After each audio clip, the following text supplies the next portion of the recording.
Yo, halo! Kali ini saya mau ngebahas sebuah laptop dari merek Apple, yaitu MacBook.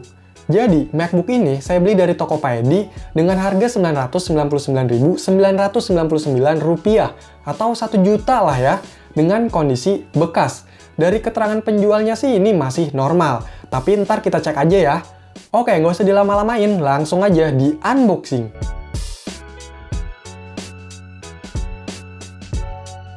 Untuk isinya, cuma dapat unit MacBook dan chargernya aja. Ya, jadi ini adalah MacBook White LED 2006. Udah jadul banget ya, sekitar 15-16 tahun yang lalu. Bisa dibilang ini masih versi-versi awalnya dari MacBook. Untuk bentuknya itu kayak gini, warnanya putih, glossy. Di sini ada logo Apple-nya yang masih bisa nyala. Terus di bagian sini ada 2 lubang speaker dan pembuangan panas. Di bagian sisi kirinya ada banyak lubang nih, yaitu MagSafe RJ45, mini DVI, Firewire, USB tipe A ada 2, mikrofon, jack audio, dan Kensington lock. Di sisi depan, di sini ada untuk membukanya, dan kalau nggak salah ini infrared receiver. Bagian sisi kanannya ada floppy disk atau DVD room yang modelnya tinggal masukin gitu ya. Untuk bagian bawahnya, di sini ada tulisan-tulisan gitu, segel, terus untuk melepas baterainya ini, dan 4 untuk penyangga. Oh iya, di sini ada lampu indikator baterainya. Kalau dilihat, ini kok baterainya kayak nggak rapet gitu ya? Coba lepas baterainya, ini tinggal diputar aja. Untuk baterainya kayak gini, wah 2006 ya. By the way, karena saya baru pertama kali beli dan cobain MacBook, saya kurang begitu paham keaslian part-partnya. Jadi, yang tahu ini ori atau enggak, silahkan komen ya. Nah, ini benar nggak rapet gitu? Apa melendung ya baterainya? Oh, ternyata kurang masuk aja nih. Terus di sini ada keterangan nomor serial dan bla bla bla. Coba dibuka ya. Oke, bagian dalamnya kayak gini. Biasa ada keyboardnya, ada touchpad yang termasuknya kecil ya, dan ada tombol power. Terus di sini ada tulisan MacBook. Untuk layarnya ini berukuran 13,3 inch, ada webcam, dan ini apaan ya item-item? Apa magnet kali ya? Oke, coba dinyalain, semoga bisa nyala. Yes, nyala!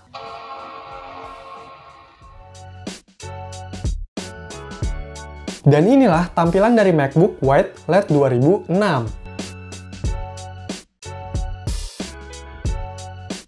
Coba cek sistemnya, dia pakai macOS X versi 10.6.8 atau Snow Leopard. Untuk modelnya ini MacBook 2,1, prosesornya pakai Intel Core 2 Duo 2,16 GHz. Terus untuk RAM-nya ini cuma 1 GB aja, tapi ada 2 slot nih kayaknya.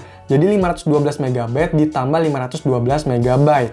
Untuk GPU-nya ini pakai GMA 950, built-in dengan VRAM cuma 64 MB dan resolusinya 1280x800.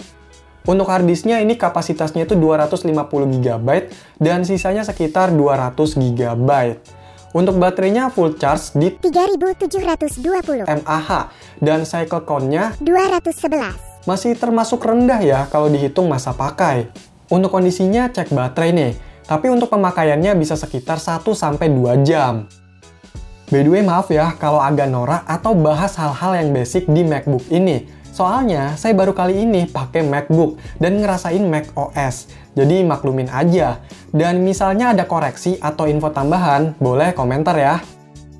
Nah, sekalian juga nih, saya coba di MacBook dengan spek kayak gini, itu bisa ngapain aja sih? Pertama, coba browsing. Itu kalau pakai browser bawaannya atau Safari, masih bisa. Cuma tampilan beberapa website, khususnya yang udah pakai teknologi modern atau kekinian, itu jadi acak-acakan tampilannya. Mungkin karena nggak support, belum lagi kalau ada security-nya gitu. Atau memang bisa dibukanya tuh hanya dengan browser yang lebih baru, contohnya YouTube. Oh ya, di sini juga udah diinstalin Google Chrome. Ya, walaupun ini bukan yang versi baru dan udah nggak dapet support juga, tapi untuk browsing agak mendingan, dan buka YouTube juga bisa. Cuma ya macet-macet gitu.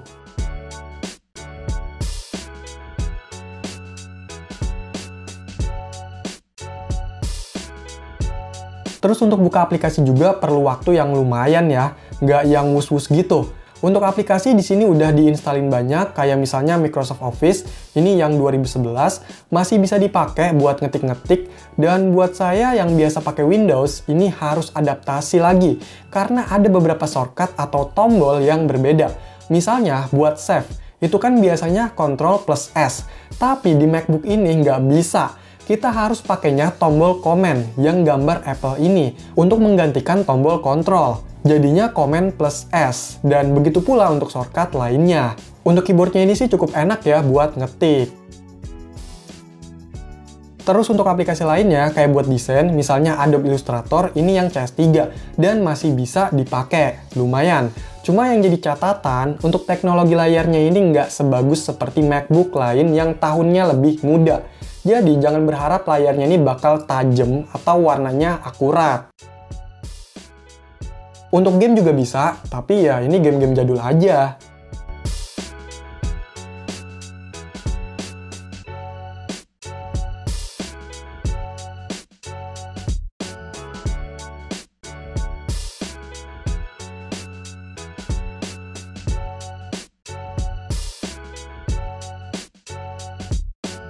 Untuk tampilan dari macOS ini memang beda ya sama Windows. Bagian atas ada kayak menu bar-nya gitu, di samping kanannya ada icon-icon, Bluetooth, Wi-Fi, baterai, dan lain-lain. Ya kayak taskbar di Windows, tapi bedanya ini udah sekalian menu bar-nya. Dan setiap kita buka aplikasi atau aplikasi yang aktif, itu menunya berubah sesuai dari aplikasinya. Nah untuk daftar aplikasi yang aktif, itu ada di bagian dock bawah ini. Ada putih-putihnya tuh kalau aktif. Dock ini bisa disembunyikan juga, biar nggak kelihatan rame atau nyempitin. Nah, di macOS juga ada terminalnya ya. Ini sama fungsinya macam CMD dan terminal di Linux gitu, untuk melakukan perintah dengan baris teks. Nah, untuk tombol minimize, maximize, dan close-nya itu ada di sebelah kiri jendela aplikasi. Kalau misalnya kita menutup aplikasi dengan tekan tombol close atau warna merah ini, si aplikasinya keluar, tapi masih muncul di dock. Walaupun nggak di-pin ya, tapi pas dibuka ya dia kayak ngulang. Beda sama minimize yang ngelanjutin. Nah, untuk benar-benar nutup, kita bisa menekan tombol Command plus Key, atau dari menu barnya pilih Quit. Oh ya, dari dulu saya penasaran, apa bisa pakai aplikasi versi Tani di MacBook? Ya, ternyata bisa aja. Soalnya, kita bisa install aplikasi di luar dari App Store. By the way, di App Store ini udah banyak aplikasi yang nggak support ya di macOS 10.6.8 ini. Nah, cara installnya itu kita tinggal download aja softwarenya seperti biasa. Cari di internet. Biasanya dapat file yang berformat PKG atau DMG. Kalau PKG ini kita tinggal buka aja, terus ikutin setupnya, next gitulah. Kalau DMG ini kayak dimon gitu, dan nantinya isinya ada aplikasinya. Ini bisa dijalanin langsung, atau kalau mau bener-bener diinstal, tinggal pindahin aja aplikasinya ke folder application. Oh ya, ada lagi nih, kalau kita colok flash disk yang formatnya NTFS, pas dicolok ke macOS bisa kedetek. Cuma dia read-only, dimana kita nggak bisa nambahin sesuatu ke flash disk itu. Cuma bisa lihat dan ambil file dari flash disknya. Nah, kalau mau bisa nyimpen ke flash disknya atau write, kita harus format dulu flash disknya ke format FAT32. Baru deh bisa normal. Tapi jangan diformat ke macOS Extended Journal ya, soalnya itu bisa dibaca di macOS tapi nggak bisa dibaca di Windows. Jadi pilih FAT32 aja, biar bisa dipakai di keduanya. Ya sebenarnya, untuk MacBook keluaran lama kayak gini, dengan versi macOS lama juga, pastinya udah ketinggalan. Dan banyak aplikasi yang udah nggak mendukung. Ya wajar sih, harganya juga murah. Ya kalau buat ngetik-ngetik sih masih oke lah. Atau mau buat gaya-gayaan, ya bisa. Saya sendiri mau pakai MacBook ini buat belajar tentang sistem operasinya, cara kerjanya, oprek-oprek, dan lain sebagainya. Karena saya baru kali ini pegang MacBook dan pakai macOS-nya. Jadi biar ada pengalaman dan sekalian coba-coba juga. Ya siapa tahu ke depannya saya bisa dapat MacBook yang keluaran baru. Doain aja ya. Oke, jadi itulah pembahasan untuk MacBook White LED 2006 di tahun 2022 ini. Kalau masih ada pertanyaan atau info tambahan, yuk komentar. Sekian video ini, semoga bermanfaat. Silahkan di like, share, dan subscribe channel ini. Terima kasih.